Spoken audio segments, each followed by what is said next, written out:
City Matters.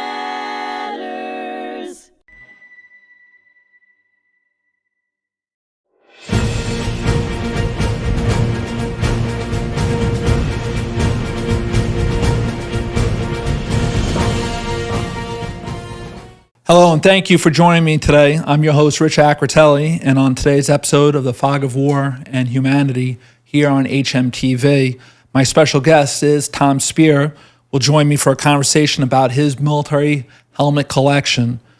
Tommy, thanks for returning back to hmTv, and let's go into your major military helmet collection. What did you bring in for us to see today? Well, today you wanted to talk about basically Cold War helmets, Eastern Bloc helmets, and that's what we're going to talk about a little bit. Okay. Now, here's the first helmet, which looks like it has a couple of... Yeah, this is the standard Russian Second World War helmet. This came out of Finland, and you can see it has a lot of shrapnel damage, little tiny penetrations, larger penetrations. It has no liner. It has the hammer, sickle, and star on the front. It's sort of an interesting helmet. And now, would they have a liner? Ordinarily, it would have a liner. If you hand me the first Russian helmet in the row, we can talk about that a little bit. Now, that helmet that you had, in terms that was probably to finish the Winter War, yes, right? Correct. So this is a Russian model 1939 helmet, and it has a centrally suspended, not centrally suspended, it's a suspended liner, and it had sort of like an oilcloth interior. It's essentially the same helmet that I just showed you, and this was a standard Russian Second World War helmet for a while, and thereafter as well. But the Russians changed their helmet during the war. They modified the lining system and the placement of the rivets. So instead of having a centrally suspended liner like this, you had a 3-pad liner. So if you give me the next one. So this is a model 1940 Russian helmet. The essential shape is the same. The rivets are in different positions. Each 2 rivets secure one of the 3 pads in place. It has a canvas chin strap, and this is sort of a nice helmet because it has the date inside right here. It's a legit World War II Russian helmets from April of 1944, and these helmets are being faked. Not the helmets themselves are real, the liners are real, but they put false stamps in them at times, so you have to be careful when collecting these. What determine if they're a fake model or? I'm really not a Russian helmet expert. I'm a survey collector. Yeah. I've always liked the different shapes and the different types, so I have like a lineage of helmet, different models. But if you start asking me really specific questions, it's tough to say. They're definitely guys who can identify it. I'm certain that the Russians had multiple manufacturers and factories. Millions of those helmets were Literally, produced, millions, right? Yep. They mobilized their whole society. The Germans were well into their nation, and a lot of their citizens, right, were mobilized for the war. Now we get into the next helmet here. Yeah, this is a Russian model 1940 helmet, M40, but the chin strap system's different. It has basically dual straps on each side, so you have 4 straps meeting in the middle. It's very similar to an East German helmet. It would stick on your head better. It's a nice. Now, who would most likely? What kind of soldier? Infantry? For that, I imagine it would be infantry. I mean, I'm sure you can run with this thing, and it's not going to pop off your head. It's sort of an interesting evolution. That's a lot different than the first one. If you want to grab the first one again. Yeah, the first one just has has a canvas chin strap, single chin strap. And then if you look at the one from the Finnish War, right, the Winter War itself. Yep. That Winter War one is very, very different. Wow, look at that. It has the straps suspended off one of the rivets. So would have that been something that was made during like the interwar years that was kind of left over, for the Finnish War, where they kind of realized they had to make some changes? Because they did have some men fight against the Finns who gave them a hard time. Yeah, well, I'm sure it's probably a lot cheaper doing it this way Yeah. than having a band made. I think Harry S. Truman said during the Finnish War we should be sending as many resources as possible to fight, to help the Finns fight against the Soviets. And 5 years later, he'd be at Potsdam, with Joe Stalin as president of the United States and so on. So, all right. So you got this helmet here. Yeah, this is the next evolution of the Russian helmet. This is known as a model 1960 helmet. The configuration is pretty similar to the others, but the helmet shell looks similar to the M40. But this has a lining system which is differently. It's suspended by 4 rivets in the top of the helmet. The chin straps are from the side, and it has these like little metal springy things. So again, most people don't care about this, but if you're a helmet collector, this is what distinguishes one helmet from the next. This is You next remember in the line. where you purchased that or got that from? My dad might have gotten Yeah. it. I have no idea. I wish I did. But you've had that in your collection for a long time. Yeah, though, right? decades, I'm sure. You remember where your father got some of his helmets from? He'd go when he was traveling overseas. He'd go to flea markets or Army Navy stores or A lot of military. surplus, right? Yeah, yeah. And when the internet came up, I started getting on eBay a lot. Okay. And also other collectors, they get tired of having a collection and they sell off the collection, or somebody dies and they sell off the collection. Are you seeing more of that now on the internet, where you're seeing some of these collections where people are getting older and some families don't know what to do with the stuff, or Not really. not really? Not They're- so much. They're still holding on to. Most of them, Okay. I think. I mean, there's a limited number of advanced collectors, I believe. And a lot of us are in touch with one another intermittently. Now, how many helmets do you have? I don't know, probably between 375 and 450. I haven't counted. Wild, right? Just you've been over. Yeah, Rows yeah. of them. Rows of them. Yeah. Shelves. Okay. So this may be the last major Russian helmet design. This is a SSH 68. It's a large helmet. They were using these in Afghanistan. And That was from what, 19? 68. This is probably a little later, but this is a model 68. So that helmet was about 12 years old by the time it found its way to Afghanistan, right? And from what, 79, 80? Yeah. Well into the 80s itself. I think they were using them in in Grenada. Wow. They had these also. It's if you look at the shape, it's a little bit different. And that certainly evolved from the one helmet with all the bullets in them, right? It's just different. They're making the Russian helmets now are made out of like man-made materials. I think one of them looks a little bit like this, I believe. Would you say that helmet that's a little bit more modern is very well made? It feels fairly well made. I mean, the shell, but again, I don't know about the lining system.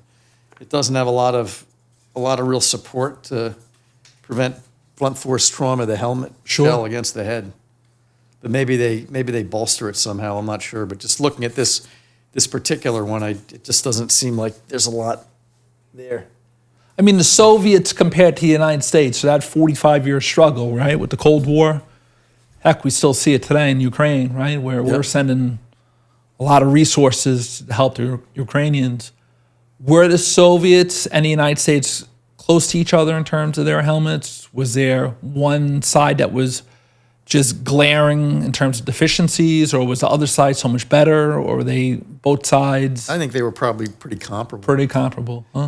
Okay. It right. Now, you want to get into the American helmets? Yeah, just briefly with respect to the Cold War, we have you had what's known as an M1 helmet, the standard steel pot that was used during the Second World War, Korea, Vietnam, Lebanon, the early 80s. So America's stuck more or less with the same design, right? With the Yeah, for with the helmets many, itself? many years. So if you take the one on the right there, this is the standard M1 US M1 helmet. It has a Marine Corps camouflage cover. It has the standard lining system with a pull-out fiberglass liner. This covers a Marine Corps cover with the EGA on the front, which is of Korean War use. It may have been made during World War II, but my understanding is that they used the EGA starting during the Korean War. Now, this might be a dumb question, right? Is the Army and the Marines going to have the same helmet, No, they do have the same helmet. right? So They just have different armed forces, but different components, but they have the same same helmet. different covers. Although, like in recent years, the Marine Corps ended up making their own Kevlar or having it like Gentex. It's a lightweight helmet, Okay. and the lining system's different. What's the rationale for having something that's a little bit lighter? Just easier to move Probably around? easier on your head and neck. Easier on your head there. Okay. Yep. All right. And then this is something that I believe is probably a little bit later. Yeah, this is from 1982, 1983. The PASGT Kevlar helmet. It's just this helmet model took the place of the M1. So this helmet has been superseded. Also, we can talk about that Sure. another time with different models. But this helmet is actually very similar to the German Second World War helmet. Here's a German Second World War helmet. Where's the? You want me to hold on? Yeah, if You want me to carry that down? you got it. If you can show it, if you can show the profile of the helmet. The inside here. Yeah, if you just side, like the way the helmet's configured, the sides with the flare, Okay. they're sort of similar. They cover the ears. Are they similar in construction too, or Well, one's metal and one's Yeah. Kevlar. Kevlar itself? Yep. So getting back to the Cold War, a lot of the Western European countries, not all of them, they sort of mimicked the United States M1 helmet. So, for example, the one in the back of that, the one with a camo cover. Okay. So this is a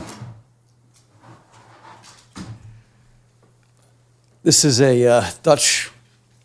This is a Dutch helmet. It's essentially the same as the American helmet. It has a little bit of a different lining system, but it's the same helmet. Then you have the West Germans, the one on the end. Keep going down. The other one. This is a West German helmet. Looks much like the American steel pot. Then you had the French, which came up with the Otan helmet in the early 50s. So you look at the French at Dien Bien Phu and everywhere else they were. This is North Africa, this is what they were Southeast wearing. Asia. Right? Again, it's similar. It's similar to the U.S. Yeah. Seems like that's a little heavier though. Yeah. Maybe a little deeper. I think it might be Right? a little deeper. Yeah. And then you have the English, the British. They use this. This is if you look at the British in Ireland, you look at them in Probably India as well. everywhere, right? everywhere. Yeah. During the Second World War, Korea. This is what they were wearing. This is like a model. I think it's called a Mark 4 or 5. Has an interesting lining. It seems system. like that helmet got a little bit deeper compared to the ones from World War I and World War II. Yeah, absolutely. Where the helmet itself wasn't as almost deep on the head. It affords Right. a little more protection on Yeah. the sides of the head. And then you had so that's sort of, I mean, there are a lot of different variations, and there are a lot of other Cold War helmets, but from like the NATO countries, but Now, that's if sort of it. you're in the service and you're going into the field and you're getting shipped somewhere, which one of these helmets do you want on your head, and for what reason? You know what I'm saying? Me personally? You personally, there. If I had to pick one, I'd pick the Kevlar. The Kevlar. More ballistic protection than any other helmet, and it covers a lot of the head. It's a proven design. I mean, out of the helmets here, anyway. And that's what you're asking. Yeah, sure.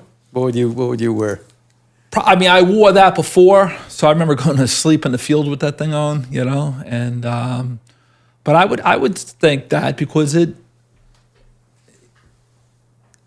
you were able to move with it, you were able to do different things with it, you were able to, fire in the field, you were able to march with it. It wasn't terrible, I probably, out of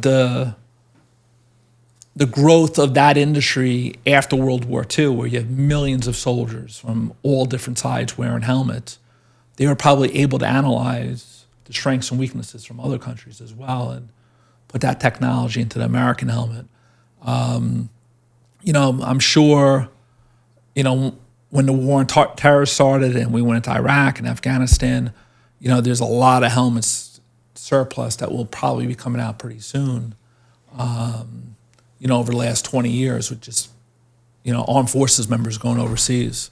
It was interesting though, like when you look at the main helmet there, that these were all American helmets and they're used mostly by all the armed forces, which is pretty interesting.